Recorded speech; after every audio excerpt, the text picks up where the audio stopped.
queridos, a graça e a paz, boa noite a todos, as nossas crianças aí com o Ministério Infantil. Nós vamos abrir as nossas Bíblias ainda no capítulo 4 de Marcos.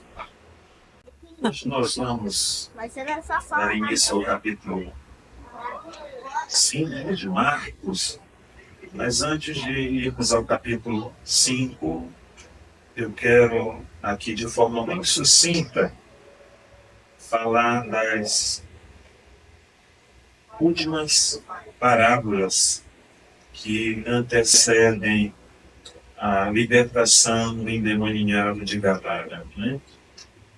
Na última quinta-feira nós ministramos acerca da parábola da candeia, e logo se segue a parábola da semente, a parábola do grão de mostarda e o uso das parábolas. Logo em seguida, Jesus acalma a tempestade, e no capítulo 5 nós temos a libertação do endemoniado de Gadara. Em continuidade, em sequência ao estudo, nós vamos ainda ao capítulo 4, versículos 26 em diante. Jesus disse: o reino de Deus é como um homem que lança a semente na terra. Ele dorme e acorda de noite e de dia, e a semente germina e cresce, sem que ele saiba como. A terra por si mesma frutifica. Primeiro aparece a planta, depois a espiga, e por fim o grão cheio na espiga. E quando o fruto já está maduro, logo manda cortar com a foice. Versículo 38. Como que podemos comparar o reino de Deus? Ou por que parábola o apresentaremos? Ele é como um grão de mostarda, que quando semeado, é a menor de todas as sementes sobre a terra. Mas uma vez semeada, cresce e se torna maior do que todas as hortaliças. Cria ramos tão grandes que as aves dos céus podem se aninhar à sua sombra. O que nós encontramos nessas duas parábolas, e o que elas têm em comum, é como o reino de Deus ele se manifesta inicialmente de forma imperceptível. Como o reino de Deus se manifesta inicialmente de forma minúscula. E como misteriosamente o reino de Deus cresce e avança. O reino de Deus é como um homem que lança a semente na terra. O processo de germinação da semente, ela se dá de forma imperceptível.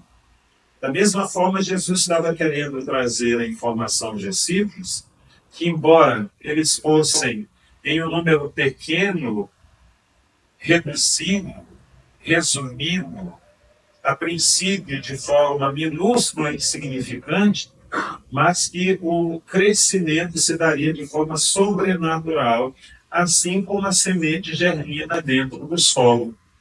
Esse é o princípio que Jesus apresenta, tanto na parábola da semente como na parábola do grão de mostarda. Ele dorme e acorda de noite e de dia, e a semente germina e cresce sem que ele saiba como.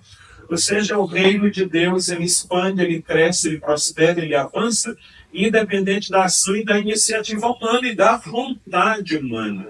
Assim como a semente, uma vez lançada ao solo, ela cresce, ela germina, ela produz frutos, né, para além da intervenção humana. Versículo 28. A terra por si mesma frutifica. Primeiro aparece a planta, depois a espiga, e por fim o grão cheio na espiga. E quando o fruto já está maduro, logo manda cortar com a foice, porque chegou a colheita. Ou seja, a boa semente do evangelho seria lançada, ela haveria de prosperar, ainda que a princípio de forma literalmente embrionária, mas essa semente iria prosperar, dar frutos, e o resultado desse fruto culmina no nosso encontro com Cristo Jesus, né, quando ele virá exercer juízo sobre todas as nações, apontando para o futuro, o dia da colheita, não é? Dia esse que nós aguardamos com grande expectativa. No versículo 30 em diante, nós temos agora a parábola do grão de mostarda, que não difere muito do princípio da parábola da semente. Então, diz assim: com que podemos comparar o reino de Deus? Com que parábola apresentaremos? Ele é como um grão de mostarda, que, quando semeado, é menor de todas as sementes sobre a terra.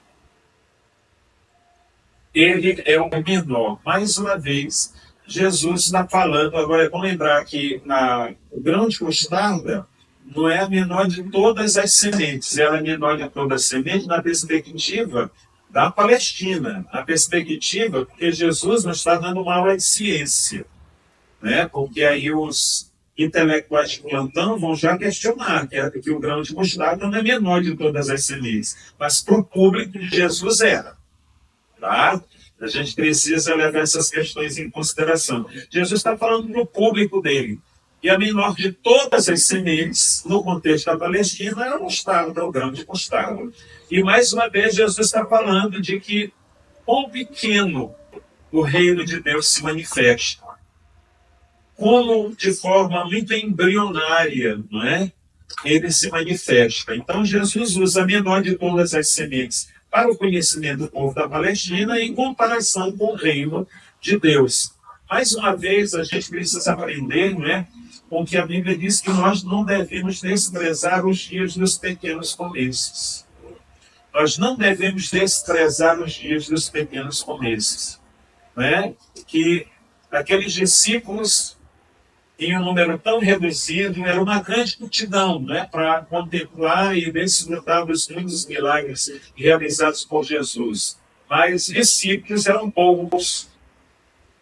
E, de uma forma extraordinária, por meio desses discípulos, entre os 12, um ainda me trai, mas o Evangelho chegou até mim, chegou até você, como a concretização, né, dessa parábola. Nós testemunhamos, né, a realidade dessa parábola na realidade da nossa própria vida cristã, porque nós fomos alcançados pela mensagem do Evangelho. A boa semente do Evangelho chegou até nós, o solo do nosso coração, que é a primeira das parábolas, né, a parábola do semeador, recebeu essa semente. E essa semente, agora, ela precisa ser também compartilhada, repartida pelo nosso testemunho pessoal e por meio da nossa proclamação. Então, Jesus diz, ele é como um grão de mostarda, que quando semeado é menor de todas as sementes sobre a terra, mais uma vez semeada, cresce e se torna maior do que todas as hortaliças. Existem estudiosos que dizem que o grão de mostarda, ela pode se tornar uma pequena árvore, até ao ponto de 2 metros. Eu vi fontes que chegaram a 4 metros, eu não sei se estão sendo um tanto quanto que exagerados. Mas ela, se comparada às demais hortaliças, ela tem um porte muito superior às demais, mas ela oriunda, né, de um grão que é quase imperceptível aos olhos humanos, que a princípio parece ser insignificante. E o que eu acho interessante aqui, né, Jesus ele está animando, tanto que você vai perceber que Jesus ele não explica essas parábolas, porque elas são autoexplicativas para os seus ouvintes. Porque Jesus ele vai usar o recurso de uma linguagem agrícola, e a comunidade de Israel é genuinamente agrícola, eles entendem com clareza o que Jesus está dizendo. Por isso, dispensa explicações. Eles não pedem explicações para Jesus acerca da parábola. Por quê? Porque ela é objetiva. Para nós, que estamos há mais de 2000 anos distantes da Palestina, nós vamos encontrar alguma dificuldade em compreender com mais clareza e profundidade o significado das parábolas. Mas, de maneira muito objetiva, é isso que Jesus está apresentando. E nós devemos nos alegrar e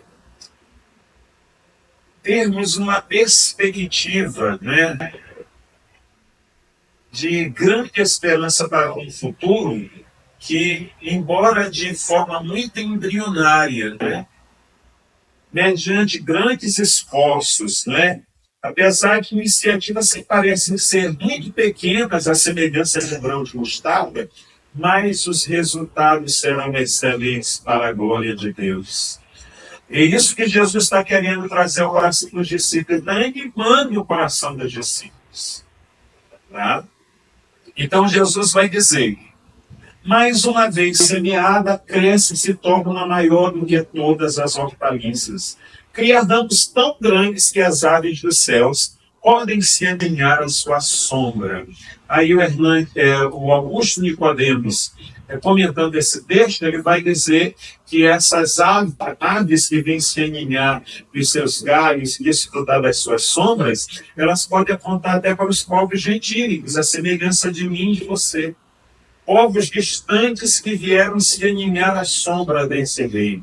Que a princípio essa mensagem é direcionada ao povo judeu, ao povo da aliança, mas essa mensagem, a mensagem do Evangelho nos alcançou e nós fazemos parte e nós desfrutamos da sua sombra, nós desfrutamos do seu acolhimento e para a glória e louvor do nome de Jesus que nós possamos continuar proclamando a mensagem do Evangelho, entendendo a grandeza, a excelência, a majestade, a magnificência desse reino que alcança povos que procedem de todas as tribos, línguas, raças e nações.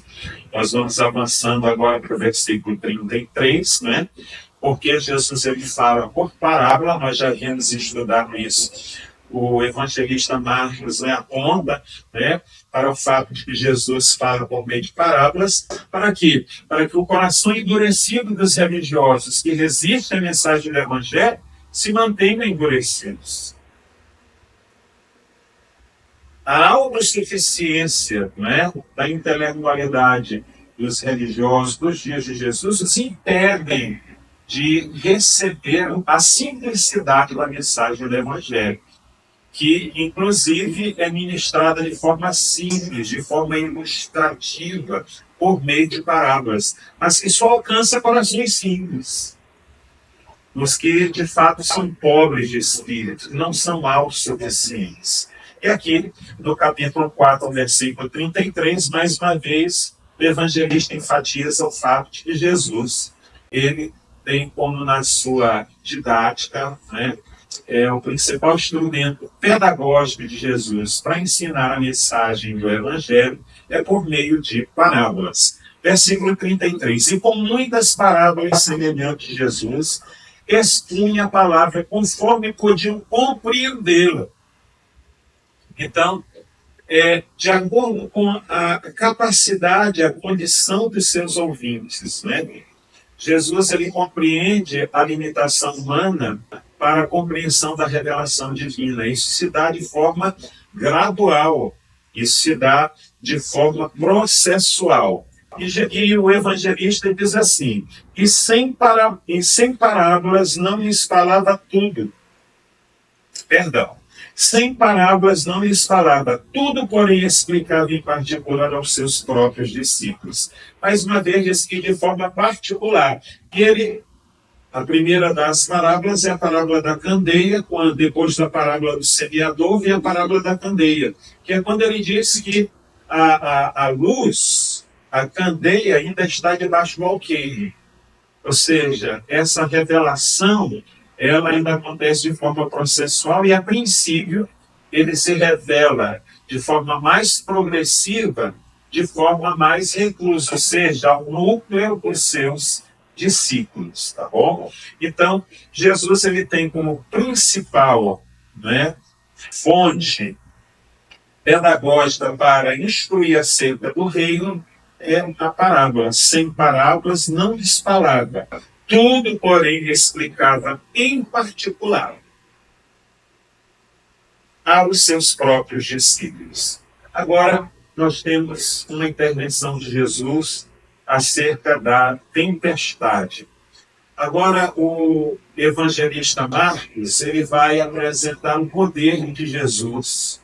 É bom lembrar que ele está escrevendo aos romanos, né, um povo poderoso, um povo conquistador, e ele apresenta o maior de todos os conquistadores, é aquele que tem o poder sobre todas as coisas. Essa é a perspectiva do evangelista Marcos. E ele vai agora apresentar primeiro o poder de Jesus sobre a natureza. Depois ele vai apresentar o poder de Jesus sobre Satanás, né? Ali na experiência da libertação do endemoniado de Gerasa ou Gadara, né? Depois nós vamos encontrar o pedido de Jairo, que vem ao seu encontro, sua filhinha de 12 anos, à beira da morte. Nessa trajetória, o poder de Jesus sobre a enfermidade e, por fim, o poder de Jesus sobre a morte quando ressuscita a filha de Jairo. Então, nesse capítulo, ele tem como objetivo apresentar o Jesus que tem todo o poder. E agora nós precisamos fazer uma aplicação pessoal. Que nós não podemos sair daqui, né, com uma série só de informações na mente. E nós precisamos levar no nosso coração a firme convicção de que, de fato, ele tem todo o poder.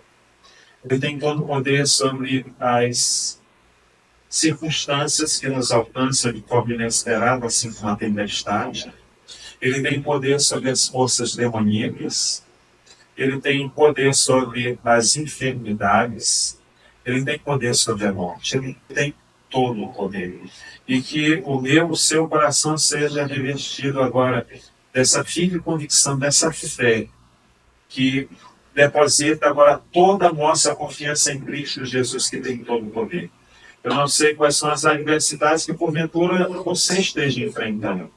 São adversidades que são consequências de realidades que te tomaram por surpresa, que chegaram de súbito na trajetória da sua vida. Eu não sei se é um diagnóstico, e quase que diariamente a gente tem que estar apoiando,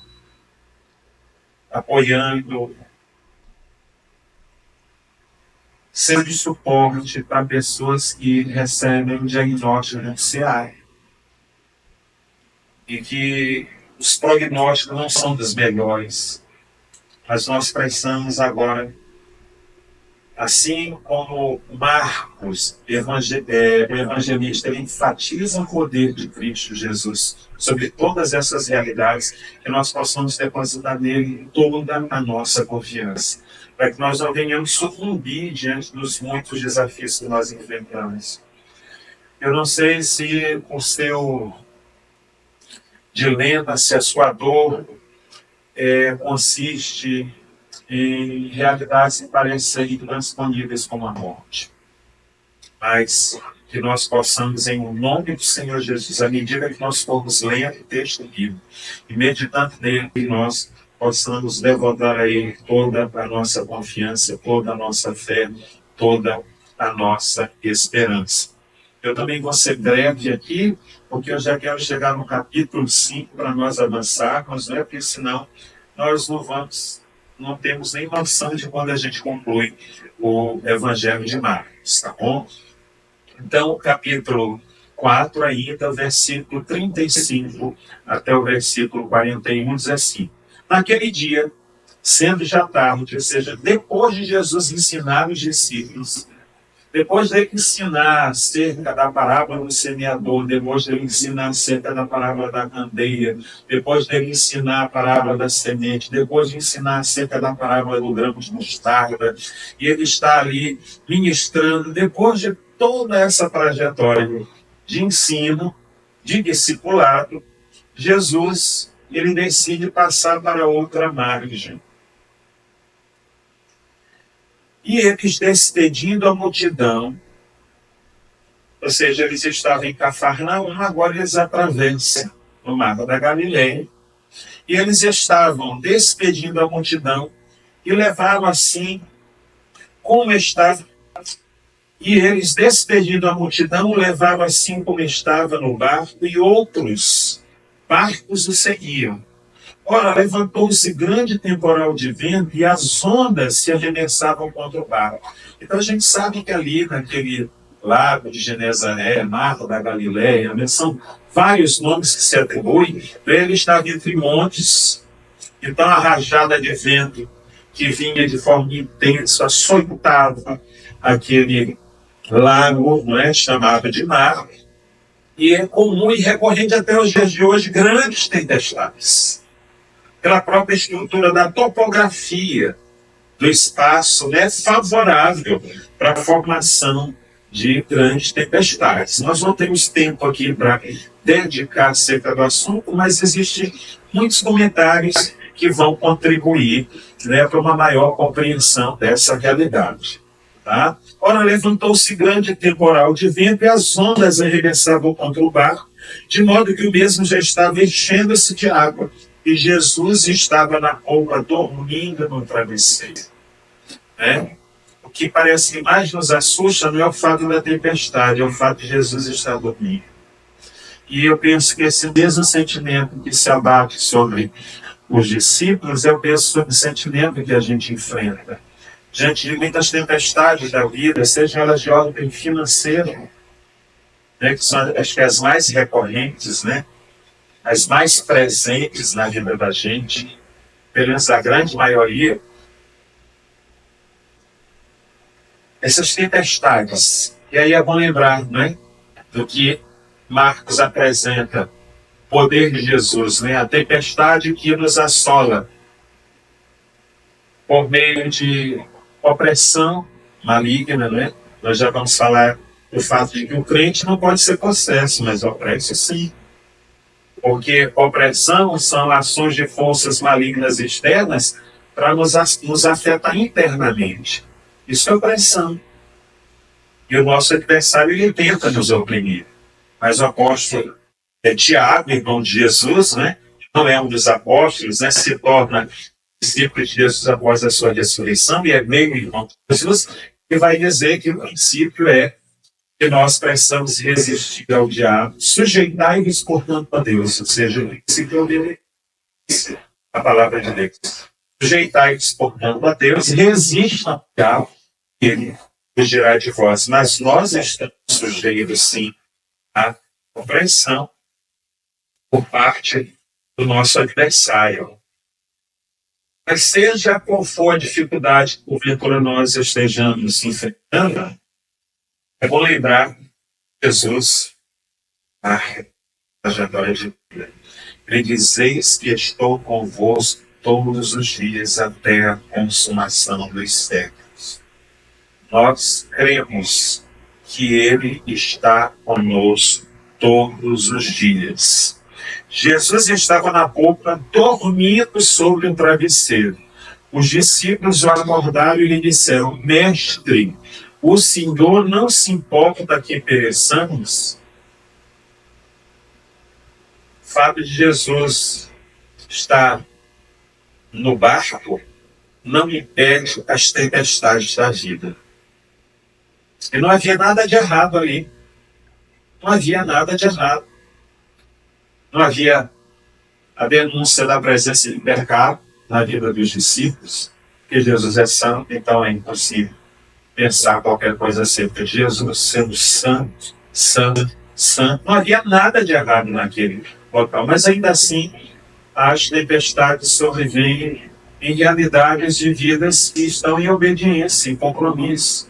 Eles estavam atendendo a orientação de Jesus de atravessar e para o outro lado, né, para a parte leste, né, onde inicialmente foi ali povoado pela tribo de Gade, né, e depois posteriormente os gadarenos. E Jesus tem uma missão naquele lugar. E o que a gente já antecipa aí, né, os muitos desafios da tempestade na vida, na alma do gadareno, os discípulos já enfrentam na travessia até a chegada daquele lugar, né?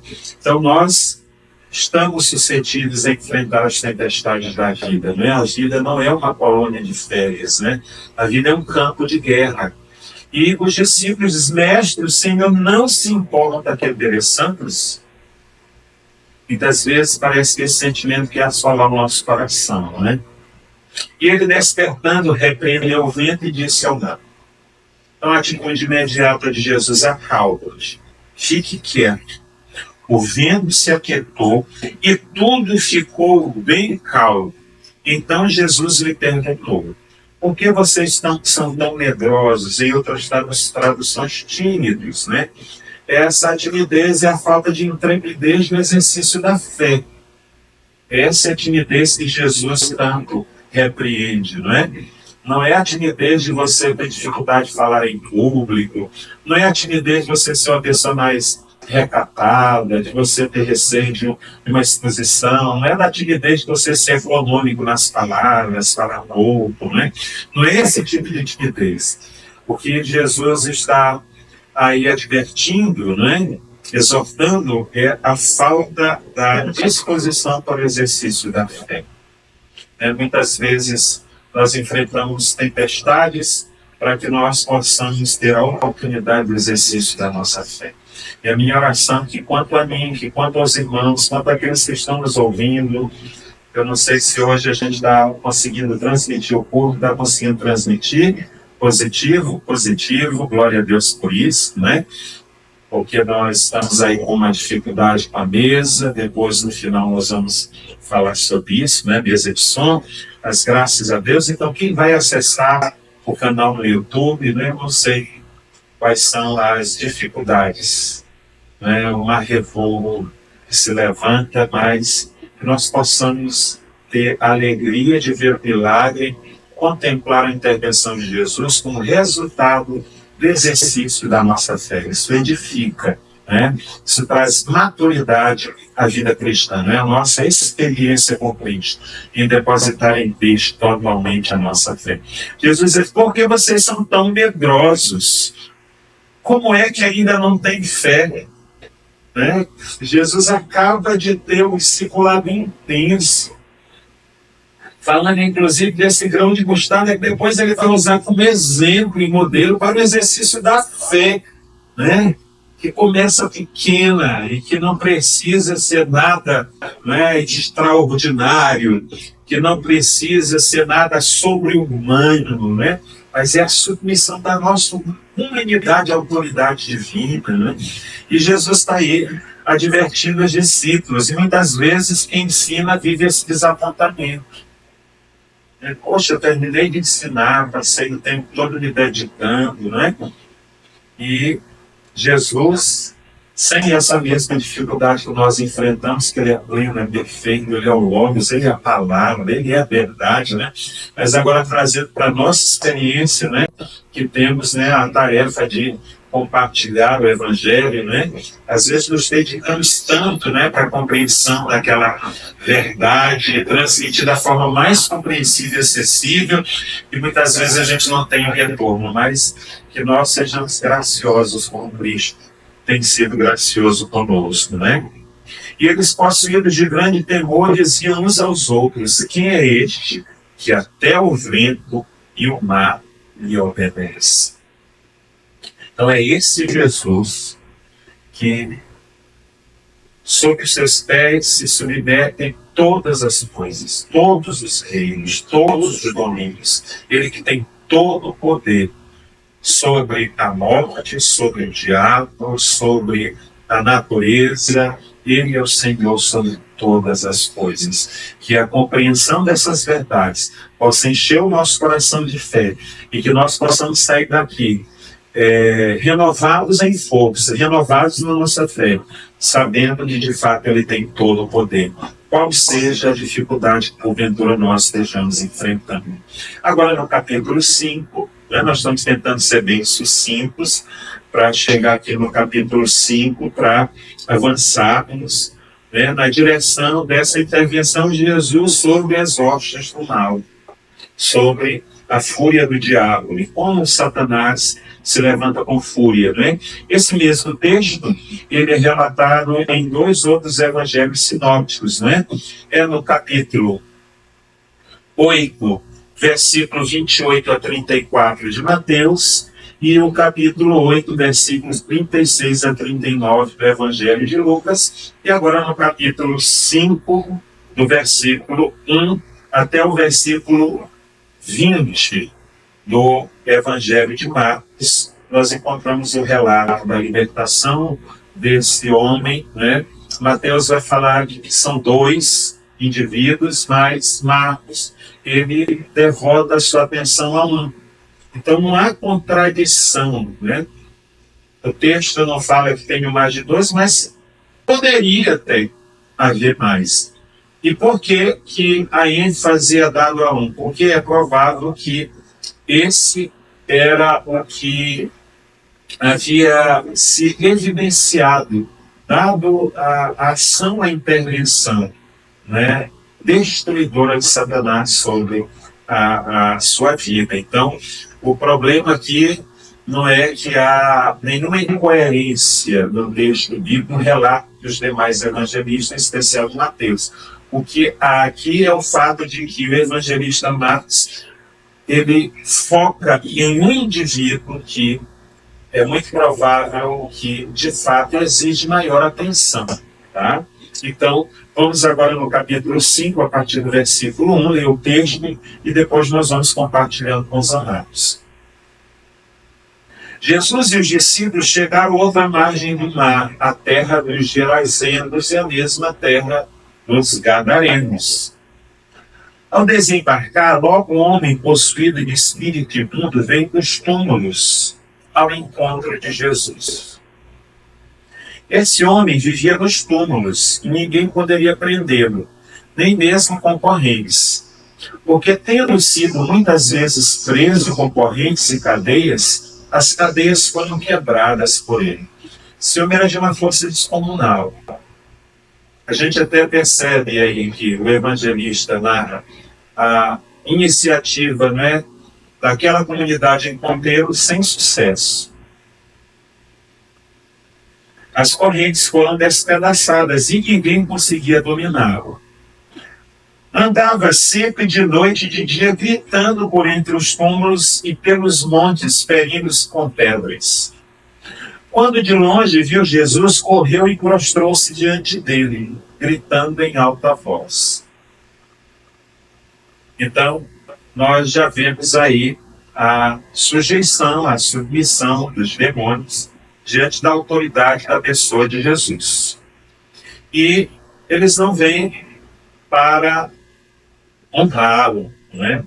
Essa adoração, esse quebrantamento, essa prostração, ela é compulsória. Diferente do que Jesus diz, né, no Evangelho de João, capítulo 4, que Deus anda em busca de adoradores que adorem ao Pai em espírito e em verdade. Né? Eles vão ter que prostrar e adorar, mas não é com uma adoração genuína, de um coração sincero. Não, e essa é uma adoração compulsória, diante da autoridade que de fato Jesus tem e merece, que é o Criador. É bom lembrar que os demônios são criaturas, são anjos caídos, tá? E como criatura, toda criatura se submete ao Criador. Então, nesse sentido, ele se prostra. Tá? É para a gente entender, né, como é esse tipo de prostração. Mas olha o que eles dizem para Jesus. O que você quer comigo, filho do Deus Altíssimo? Ou seja, eles reconhecem quem Jesus é. Olha que coisa triste. Os líderes religiosos não reconhecem que Jesus é o Filho do Deus Altíssimo. As multidões vão no encontro de Jesus, muitas delas para terem a provisão do dia, né? O pão e o peixe. Mas os demônios aqui relatam: tu és o Filho do Deus Altíssimo. Satanás sabe quem Jesus é. Sabe quem Jesus é. E agora aqui trazendo uma experiência pessoal minha, antes da minha conversão, vivendo envolvido com o ocultismo, no momento em que a coisa aperta no contexto do ocultismo, é o nome de Jesus que se recorda. No momento que a coisa fica feia, que se perde o controle, é o nome de Jesus que se recorda. É o nome de Jesus que se recorda. Vamos prosseguir. Não é sobre o meu testemunho pessoal, é sobre o texto bíblico, né? Ele diz assim: por Deus, aí ele pede, faz um pedido. Não se pode comparar isso aqui, se não me falha a memória, é o Augusto de Poder que vai dizer isso. Não se pode comparar isso com uma oração de um crente, de um santo, né? Mas eles pedem. E o que é interessante é que o pedido dos demônios é atendido. Agora a gente vai entender depois por que Jesus atende o pedido dos demônios, né? Peço-lhe que não me atormente. Atormentado eles já estavam com a presença de Jesus, mas eles vão continuar e vão falar para Jesus, vão fazer um pedido para Jesus. Ele disse isto porque Jesus tinha dito a ele: espírito imundo, sai desse homem. O evangelista agora explica o porquê que eles pedem que eles não atormentassem. Interessante que os discípulos enfrentam um tormento na travessia do Mar da Galileia, né? No Mar de Genezaré, mas agora quem está enfrentando o tormento são os demônios. Jesus, ele traz alívio para o seu corpo, ele traz calmaria na tormenta do mar bravinho ao seu povo, mas ele lá atormentador os espíritos malignos. Por quê? Porque eles sabem que o juízo, não é iminente, o juízo às portas, e sabem que na encarnação e na chegada de Jesus, eles agora vão contar uma contagem regressiva para o juízo. Então, eles estão dizendo: não vos atormente. Não vos atormente. Então, Jesus lhe perguntou: qual é o seu nome? Infelizmente, a gente vê essa prática nos dias de hoje muito recorrente. Mas é bom lembrar que isso aqui tem uma razão muito especial nesse aí. E a gente vai perceber que o nome que eles vão dar aqui não é um nome próprio. É um nome que aponta para uma realidade, para uma ação. Diferente hoje, por exemplo, a saudosa Neuza Etioca, né? Eu digo saudosa porque ela já é falecida, né? Mas ela trouxe muito ensino equivocado, né, para a fé cristã. E ela, sempre de batalha espiritual, que era um ícone sempre de batalha espiritual no gospel, né? E fez um desserviço imenso para o Evangelho, né? Então ela entende que você tem que entender os nomes das entidades para que você possa repreendê-lo, né? Um pastor, quando chega na cidade, ele tem que fazer um mapeamento espiritual, conhecer quais são os espíritos territoriais, né? Aí você tem que buscar saber o nome. Eu li livros, livros não, na época eram as apostilas da Valnice Milhomes, né?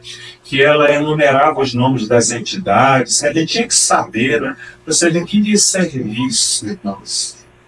Que disseram isso? Nós não precisamos saber nomes de demônios, até porque os nomes, as identidades que eles assumem é um verdadeiro engano, é uma mentira. Né? E eu fico com pena quando eu vejo os cristãos se utilizando desses recursos, né, para expelir, para repreender. Sai, Chucaveira, Maria Padilha, são todos nomes, Tupinambá, nomes indígenas. Gente, isso aí são identidades que anjos caídos se apropriaram para enganar pessoas. Eles estão totalmente destituídos de identidade. Então não tem nome próprio. Até quando se refere a Satanás, é adversária, é a sua forma de ação, de atuação. Porque ele se desconfigura, né? E na linguagem da informática, né? Ele se descaracterizou no ato da queda. Né? Até a nossa identidade enquanto cristãos, ela é ajustada, ela é resgatada na conversão na pessoa de Cristo Jesus. Né? Então é Cristo quem devolve a nós a nossa verdadeira e genuína identidade, que ela é perdida lá na queda. Né? O homem fica numa condição de total alienação ao seu Criador.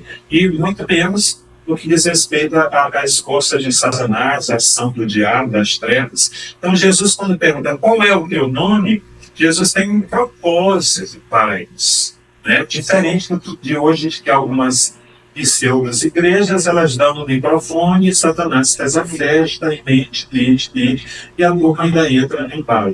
Eu mesmo tive gente sincera, sabendo do meu envolvimento com prática de ocultismo antes da minha conversão, chegaram ao meu gabinete para me entrevistar, querendo saber o nome de entidade, ter precisado de entender, irmão, pelo amor de Deus, olha a Bíblia, né? eu digo para os irmãos, eu preciso ler a Bíblia, conhecer mais e mais. E quanto mais a gente conhece a Bíblia, mais a gente sabe que tem muito a conhecer, e que se conhece, conhece ainda muito pouco, né? Perder tempo com esse tipo de coisa é o que serviço, é uma perda de tempo, porque nós vamos estar em busca de mentiras, de enganos, né? De nomes que Satanás, anjos caídos se apropriaram para se manifestar, né? Para trazer destruição. Voltando aqui ao texto, né? Então Jesus pergunta, qual é o seu nome? Ele respondeu, Legião é o meu nome, porque somos muitos. Está aqui. Legião, os irmãos já sabem, né, que se refere à ação, à estratégia. E um batalhão, em média, de 2 a 6 mil soldados romanos, que era utilizado nas conquistas do Império Romano. E ali no meio dessa turma tinha os arqueiros, tinha os incendiários, tinha a turma que era hábil, né, a luta corporal, tinha a turma que era na cavalaria, ou seja, é uma força-tarefa de destruição sem precedentes.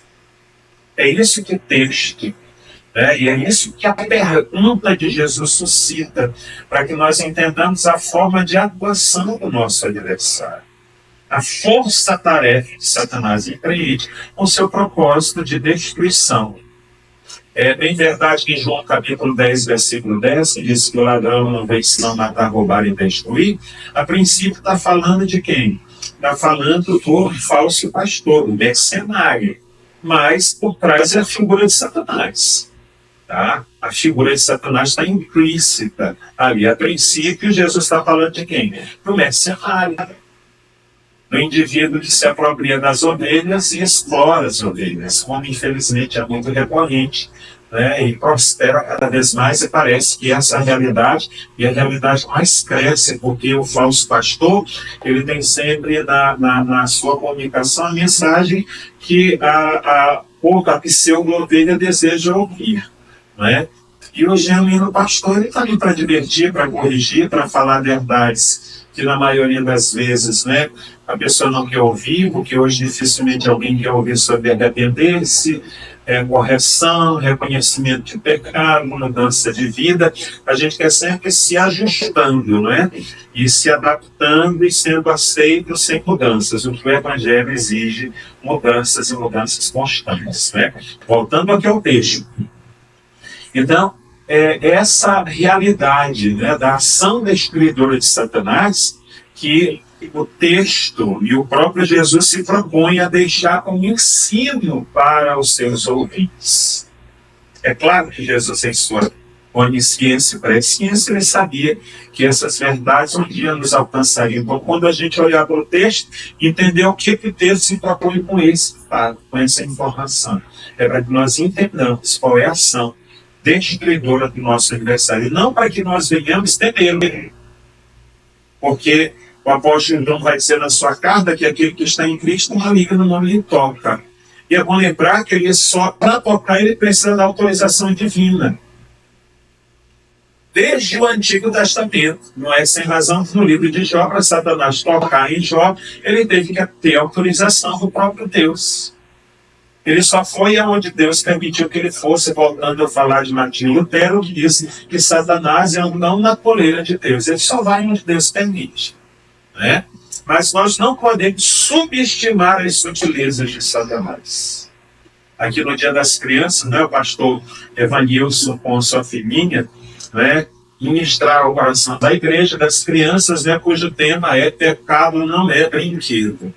Então nós não podemos brincar com o pecado, porque o pecado nos coloca numa situação de plena, total, absoluta desvantagem diante do nosso arqui-inimigo. Então nós não podemos subestimar as sutilezas de Satanás. É nesse sentido que a gente pode fazer uma aplicação pessoal, prática para a nossa vida hoje.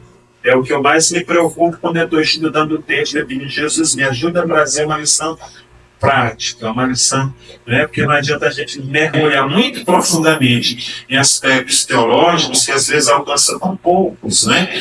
E a gente sai da lição, uma lição prática, né? O que eu faço com esse texto na minha vida agora, né? Que nós entendamos isso. E aí o próprio adversário vai dizer, legião é o meu nome, porque somos muitos. Ele tem que responder à medida do interesse de Jesus, que é Senhor sobre todos. Céus, terra, toda língua e todo joelho se dobre e confesse que Jesus Cristo é o Senhor no céu, na terra, no inferno, onde houver criação, criatura divina que se renda e confesse, ainda que os demônios de forma compulsória, mas tem que reconhecer que Jesus é o Senhor. Vamos avançando.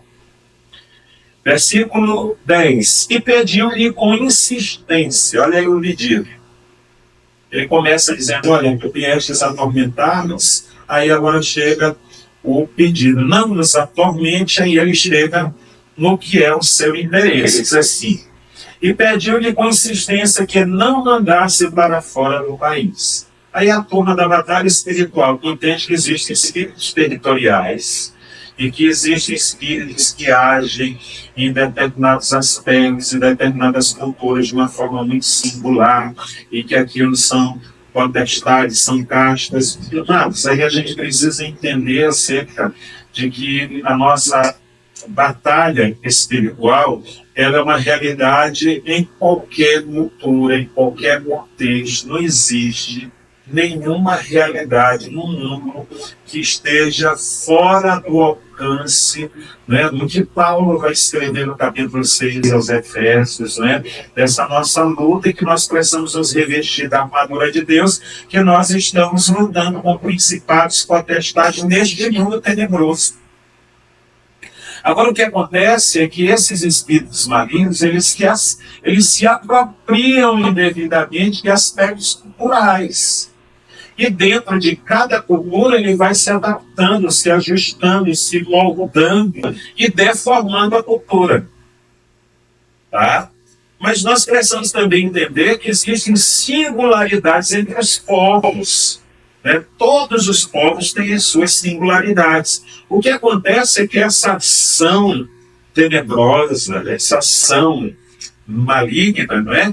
Ela é uma realidade, né, que assola toda a realidade da existência humana. Não é um privilégio só da cultura do povo brasileiro, que agora ele se utiliza de muitos aspectos singulares da nossa cultura e que em outra cultura vão ser, mas em outras realidades a gente também precisa entender que Satanás ele se associa a essas questões culturais. Mas o que ele está dizendo aqui não é que havia um outro país que era pior para eles estarem do que a região de Gadara.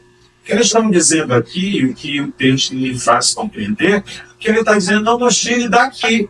Porque nos tirar daqui é nos lançar no abismo. Para quem é afeiçoado à batalha espiritual, vai dizer, olha aqui, de fato essa realidade é uma realidade muito favorável, né? Porque desde o início, né, o povo da tribo de Gade, eles ficam na parte leste do Jordão, eles não querem se apropriar, são advertidos e entrar e conquistar a terra de Canaã, fazem uma aliança, não, quando forem à guerra, e ali eles já estão se afastando um pouco, e ali se miscigenam com povos gentílicos, e ali esse povo passa a viver uma realidade em total rebelião à aliança ao Deus de Israel. Inclusive eles passam a criação de porcos, né, em uma vara, né, que as traduções diz manada de porcos, mas coletivo de porcos é vara também. Então, de 2.000 porcos, para ver a questão cultural daquela cidade, é uma realidade favorável, porque é um povo que está em total rebelião à aliança com Deus de Israel. Está fora dessa proteção. Nós precisamos também entender, né, que estar debaixo de aliança com o Senhor é estar sob a sua proteção. E aqui já fica, né, a orientação, né, como é importante nós trazermos os nossos filhos e apresentarmos ao Senhor, como é importante a nossa vida de oração em favor da nossa família, como é importante nós orientarmos, né, as nossas futuras gerações a que se mantenham em aliança, para se manterem guardados sob a proteção divina, né? Como diz, né, o Salmo 91, nós precisamos estar abrigados debaixo da sombra e das asas do Altíssimo. Nós precisamos viver abrigados em Deus. A gente não pode viver brincando de esconde-esconde com o diabo, né? Ora a gente está sob a proteção, ora a gente está debaixo de total exposição. Então é importante entender isso. Mas pedido aqui é para que eles não sejam lançados no abismo. Porque de fato Jesus ele já havia amarrado o valente. Total a reação do valente em relação à encarnação de Jesus é que onde Jesus chega, os demônios se manifestam. É uma reação, a possessão maligna é uma reação das trevas à encarnação de Jesus. Está dizendo, ó, o Filho de Deus assumiu carne e forma humana, pois nós vamos assumir forma humana tomando posse dos humanos que não estão em aliança, que estão em desobediência. Inclusive, faltando aqui a informar experiências que outrora eu tive com religiões, né, que vivem a prática do ocultismo, manifestação mediúnica, né, muitas vezes falando com entidades, né, e elas diziam que elas tinham caído nas águas, tinham caído nas selvas, tinham caído na mata. Eu ficava, mas caiu como? Né? Depois da minha conversão, eu entendi que queda era essa. Depois da minha conversão com Deus, ele me fez entender realidades que outrora eu desconhecia, e diante de situações que eu, infelizmente, digo com muita tristeza, se pudesse apagar, né, para não ter sido parte da minha história, só que a eternidade isso vai ser uma realidade para sempre, né? Mas ainda no tempo presente, né, ainda há muitas lembranças, porque eu acredito que no céu nós não teremos lembranças dolorosas, né? Então, eu penso que no céu essas informações não fazem mais parte do meu currículo, né? E que se eu pudesse, eu não teria dito, mas muitas daquelas realidades, né? Como exemplo da Falange, não sei quem dá luz, Alice da Luz, Maria da Luz. Aí eu lendo a carta de Tiago vai dizer que Satanás se manifesta como anjo de luz. E por que a preferência do sobrenome de muitas pseudos nomes, né, de falsos nomes de entidades, termina com da luz, né, a preferência de da luz, é Celeste da Luz, Maria da Luz, não sei quem. Quando a gente vai entendendo e Deus vai abrindo os olhos, a gente vai enxergando coisas que outrora a gente desconhecia. Então, aqueles que muitas vezes dizem ser da luz, na realidade são dessas trevas. Nós precisamos ter discernimento e entender que, de fato, essa realidade ela é um fato que nós precisamos, né, nos submeter a Deus em obediência para poder existir. Sem submissão a Deus não há autoridade e condições de resistir ao diabo. É só sob uma submissão às Sagradas Escrituras que nós possamos ter vitória diante dessa luta, dessa batalha travada. E eu tenho tanta coisa para compartilhar, né?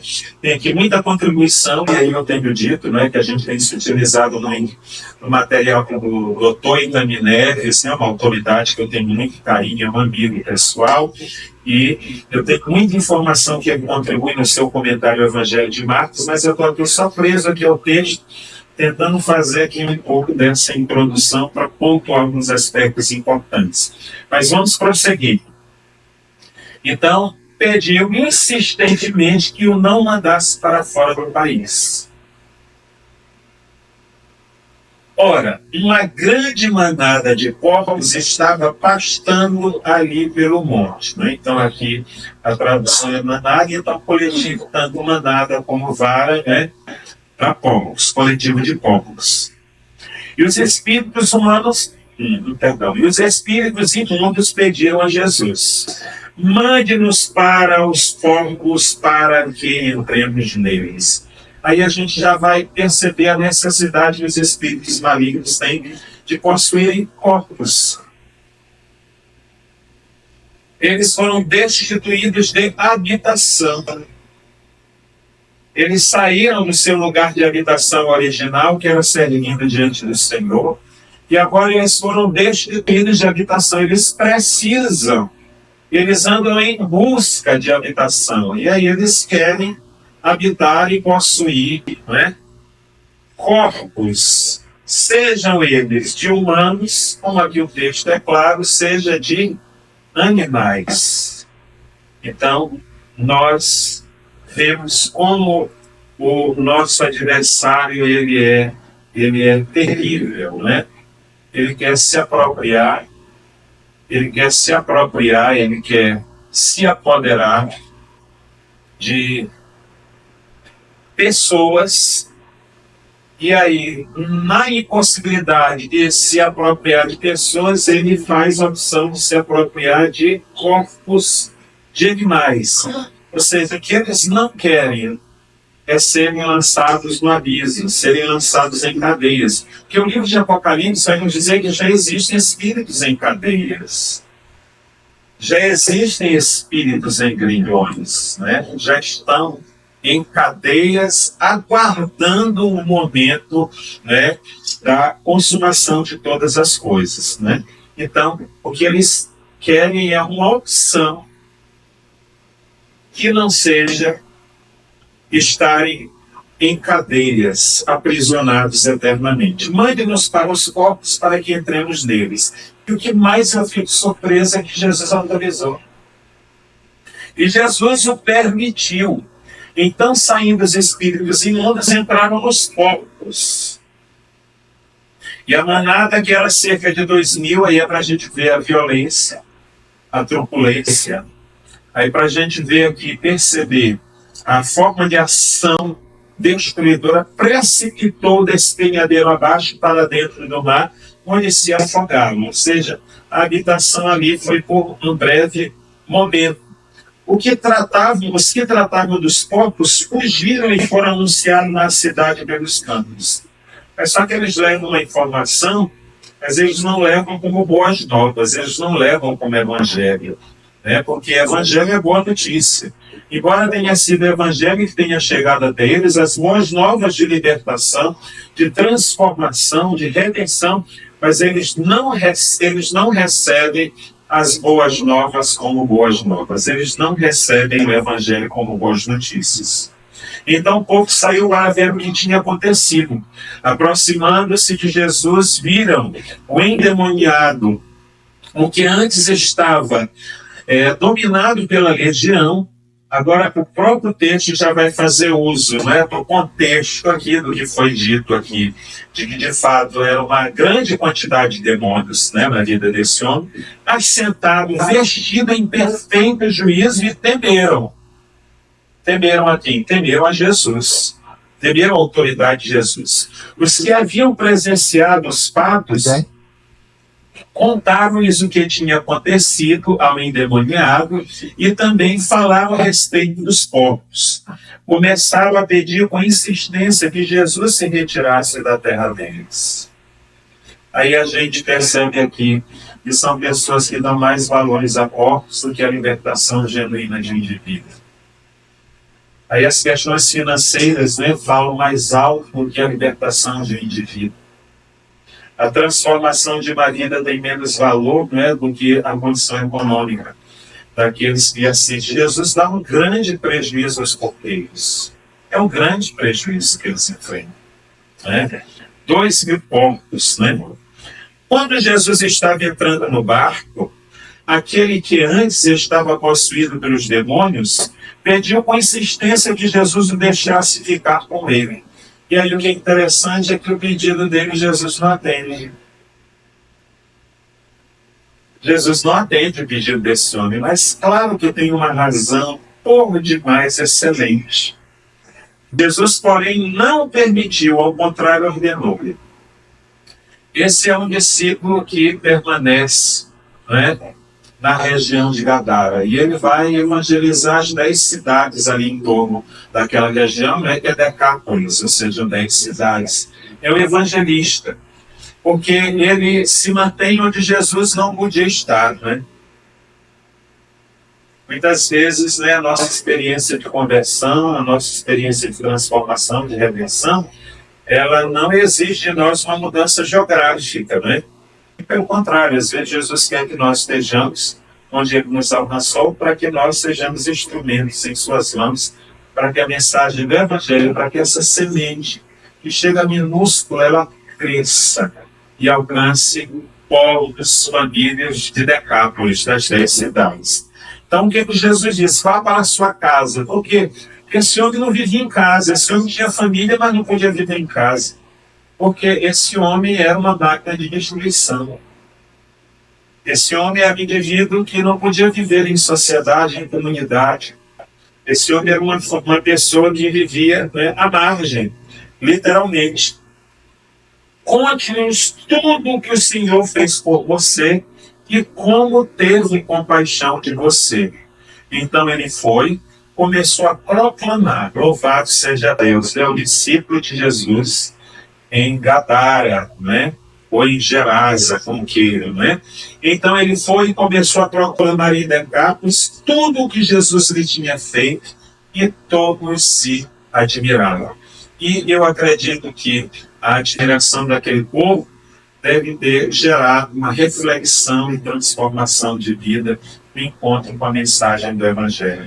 Embora Jesus ele não tenha sido aceito ali, naquele lugar, sua permanência não foi possível, mas ele deixou uma semente do tamanho de um grão de mostarda para proclamar a mensagem do Evangelho. E o tempo já se aproxima, eu tenho ainda muito o que falar desse texto. Na próxima quinta-feira a gente faz uma síntese ainda, pontuando alguns aspectos importantes ainda do capítulo 5, da experiência da cura, como algumas traduções, porque ali é cura para a mente. Esse homem tem a mente atormentada, esse homem tem a alma atormentada, esse homem tinha o corpo flagelado, ele se feria. Então, nem todo mundo também tem uma experiência, semelhança do endemoniado de Gadara, né? Tem a reação que ele teve em se submeter a Cristo e se tornar seu discípulo e ser o grão de semente da mais minúscula semente. É bom lembrar sempre do povo da Palestina, tá? Que o povo, os ouvintes da palavra de Jesus, conheciam a semente, o grão de mostarda, mas que ela cresce e ela colhe a todos aqueles que nele creem. Amém? Em Cristo Jesus nós encontramos abrigo, em Cristo Jesus nós encontramos alento, em Cristo Jesus nós encontramos esperança. Eu convido os amados que fiquem de pé. Quero chamar minha pastora Bebena. Nós vamos cantar um louvor de adoração ao Senhor.